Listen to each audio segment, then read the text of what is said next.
रात्रि को सोसाइटी में अपने दोस्त खेल रहे होते हैं, उनके साथ में लग जाता है। अब रात को ध्यान आता है कि होमवर्क जो दिया गया था वो बहुत महत्वपूर्ण था और उसे पूरा नहीं किया। सबसे पहले दिमाग में ये आता है कि कैसे बहाने बनाऊं और कल छुट्टी ले लूं।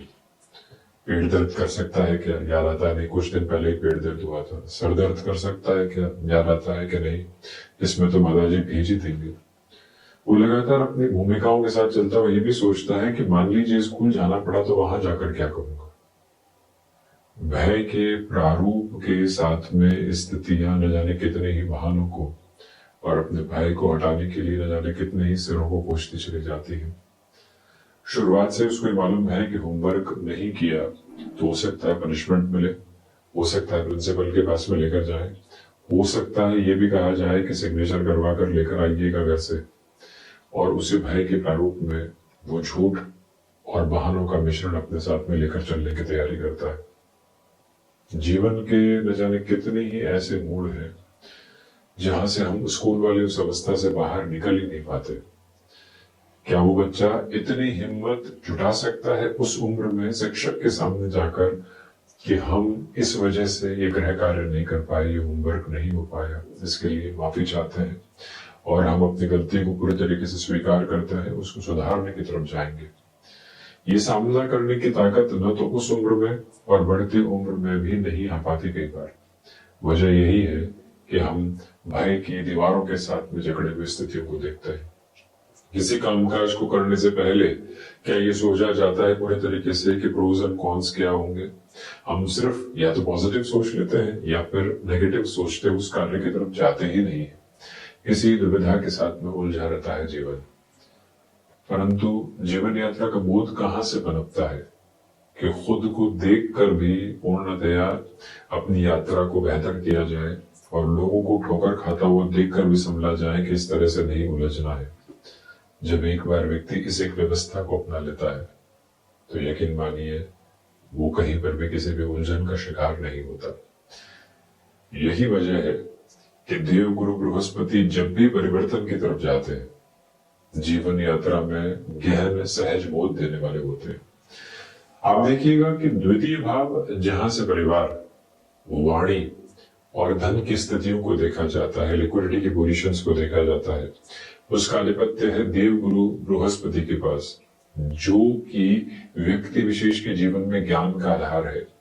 वाणी जब ज्ञान से मिश्रित होकर निकलती है तो कहाँ रुकना है और किस तरह से बोलना है, ये पूरी अवस्था सामने होती है। परिवार को सामंजस्य में कैसे लेकर चलना है, छोटी छोटी बातों की ठेस जो पहुंची है उससे हटकर। धनागमन की स्थितियां क्या है, कहीं हम किसी गलत निर्णय के साथ में धनागमन की तरफ तो नहीं जा रहे हैं।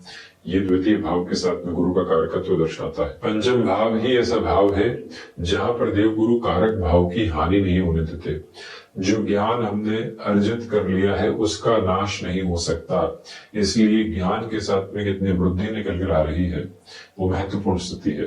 क्षमताएं व्यक्ति विशेष के जीवन का आधार है। किसी भी उम्र में खड़े होकर ये तय कर लिया जाए कि अपनी क्षमताओं के अनुरूप अपनी जीवन यात्रा को देखेंगे बेहतर निकल कर आती है। हम बच्चों को एक अधिक एफडी देने की बजाय या फिर म्यूचुअल फंड की अप्रोच या फिर कोई जमीन देने की बजाय ये भी साथ में सोचें कि पंचम भाव आधार के साथ में संतान का आधार है, उनको आधा घंटा हम ज्यादा देने वाले होंगे।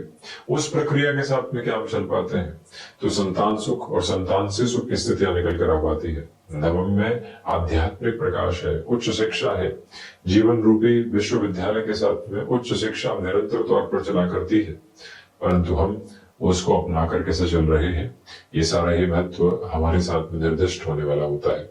इसी क्रमबद्ध सिरे के साथ में आप देखिएगा कि कर्म का फलाफल क्या है, लाभ के सिरे क्या है, उन सभी के साथ में हम अपने सहज बोध को कैसे रखते हैं वो गुरु पर निर्भर करता है। इतनी बड़ी भूमिका की आवश्यकता सिर्फ इसी वजह से थी कि जो 18 अक्टूबर 2025 से देव गुरु बृहस्पति का परिवर्तन हो रहा है वो कई मायनों में महत्वपूर्ण है।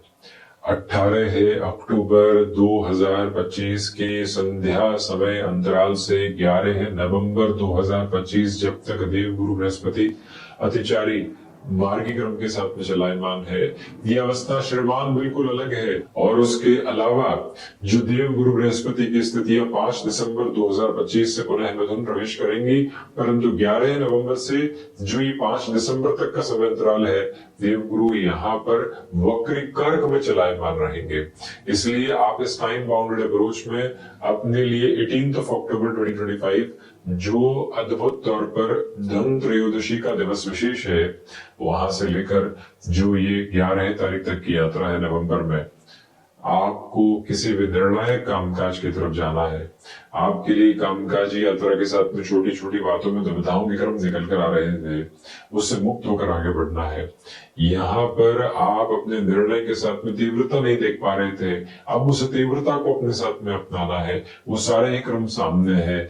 जिस भी राशि के महानुभाव हो, आप निर्णय में लंबे समय से अटकाव यदि आप महसूस कर रहे थे और उस अटकाव से हटकर अपनी जीवन यात्रा को सहज बोध के साथ में बड़े निर्णय की तरफ लेकर जाना चाहते हैं, तब भी इस समय अंतराल को अत्यंत सहयोग की धारा के साथ में आपके लिए कहा जाएगा। याद रखिएगा कि मेष राशि के महानुभावों के लिए देवगुरु बृहस्पति की पोजीशंस एक अलग कंफर्ट को एस्टेब्लिश कर रही है। विदेश संबंधित कार्यों में वृद्धि लेकर आ रही है। भूमि संबंधित कामकाज जो अटके हुए थे, उसमें 11 नवंबर तक बेहतरी के संकेत है। वृषभ राशि के महानुभावों के लिए नौकरी पेशा जीवन में भाग्य का सहयोग प्राप्त हो सकता है। आत्मविश्वास की वृद्धि है। गृहस्थ पक्ष के साथ में तनातनी कम होने की तैयारियों में है। मिथुन राशि के महानुभावों के लिए आर्थिक तौर पर संप्रेषित क्रम निकल कर आ रहे हैं और वहीं पर स्टमक को रिलेट करती हुई प्रॉब्लम से अत्यधिक सावधानी बरतकर आप चलने की कोशिश कीजिएगा। यह भी विनम्र निवेदन आपसे हम करना चाहेंगे। इसके अलावा कर्क राशि के महानुभावों के लिए तो भाग्य का, क्षमताओं का, व्यापारिक जीवन में आपके आत्मविश्वास का पूरा सहयोग है। जो महानुभाव यहाँ विवाह संबंधी क्रम को अपने साथ नहीं देख पा रहे थे, उनके लिए भी 11 नवंबर तक के समय में जो रिश्तों के पक्के होने वाली स्थितियां होती है, रोका कहें, सगाई कहें, एंगेजमेंट कहें या कोई और प्रक्रिया के साथ में अलग अलग क्षेत्रों में बोले गए नाम हो, परंतु जड़ एक ही है, यानी कि एक तरह से रिश्ते पक्के होने की स्थिति वो आपके समक्ष यहाँ निकल कर आ सकती है। सिंह राशि के महानुभावों के लिए विदेश संबंधित कार्य में वृद्धि, स्टमक को रिलेट करते हुए कोई भी सर्जरी जैसे अप्रोच अटकी हुई थी उसमें आगे की तरफ बढ़ना, भले ही डैया चल रही हो, परंतु विशेषज्ञ स्तर के साथ में आपके लिए यहाँ पर जो फाइनेंशियल बर्डन्स है उनमें कमी की तैयारी है। कन्या राशि के महानुभावों के लिए ठीक ठाक स्थितियां हैं। पुरुषार्थ के साथ में वृद्धि है, तो वहीं पर संतान पक्ष के साथ वैचारिक विद्रोह हट सकते हैं। तुला राशि के महानुभावों के लिए इच्छा शक्ति की प्रबलता रहेगी। हंस योग निर्मित हो रहा है। कामकाजी जीवन में मानसिक दृढ़ता बढ़ रही है। शारीरिक स्तर पर थोड़ी सी दुविधाएं यहाँ पर 11 नवंबर तक घर कर सकती है। देखिए 11 नवंबर तक विशेष चर्चा का प्रयोजन ये कि उसके बाद में देवगुरु कर्क में वक्री रहेंगे, फलाफल में कमी आ जाती है। इसलिए सबसे पहले 18 अक्टूबर से 11 नवंबर तक के टाइम टारगेट को लेकर चलने की जरूरत। वृश्चिक राशि के महानुभाव आध्यात्मिक उजास देख रहे हैं, आत्मविश्वास में वृद्धि देख रहे हैं। क्षमताओं का अलग क्रमबद्ध सिरा आप साथ साथ में देखते चले जा रहे हैं। मकर राशि के महानुभावों के लिए रिसर्च संबंधी कामकाज में पॉजिटिविटी है। विदेश संबंधित कार्य में वृद्धि है, तो वहीं पर मानसिक सुख दृढ़ता पूर्वक आगे बढ़ रहा है। शनिदेव की मूल त्रिकोण कुंभ राशि के महानुभाव आत्मविश्वास की प्रखरता लिए हुए हैं, तो वहीं पर मन के भीतर छोटी छोटी बातों को लेकर जो भी यहाँ नेगेटिव बेसिस थे वो सारे ही हट रहे हैं। आप एक अलग स्टेबलाइजेशन के साथ अपनी जर्नी को इवॉल्व करने की तरफ है। मीन राशि के महानुभावों के लिए विदेश संबंधित कार्यों में वृद्धि है। इच्छा शक्ति की प्रखरता आपके साथ साथ में मौजूद है। कम्युनिकेशन में किसी भी तरीके के रिएक्शन को अपने साथ लेकर चलने से बचिएगा। कुल जमा जोड़ देव गुरु बृहस्पति का ही परिवर्तन अभूतपूर्व गुंजाइशों को लेकर आ रहा है। इस बात से घबराने की आवश्यकता नहीं है कि गुरु यहाँ पर जिस अवस्था में है वो अतिचारी क्रम है। सौम्य ग्रह अतिचारी है, परंतु उच्चस्थ स्थितियों के साथ है। इस समय समागम को अपने साथ भरपूर गहराई से लेकर चलते चले जाइएगा। आपको दीपोत्सव पर्व की धनत्रयोदशी पर्व की, यूं कहें कि पंच दिवसीय महापर्व की अनेकों अनेक एवं कोटिशः शुभकामनाएं।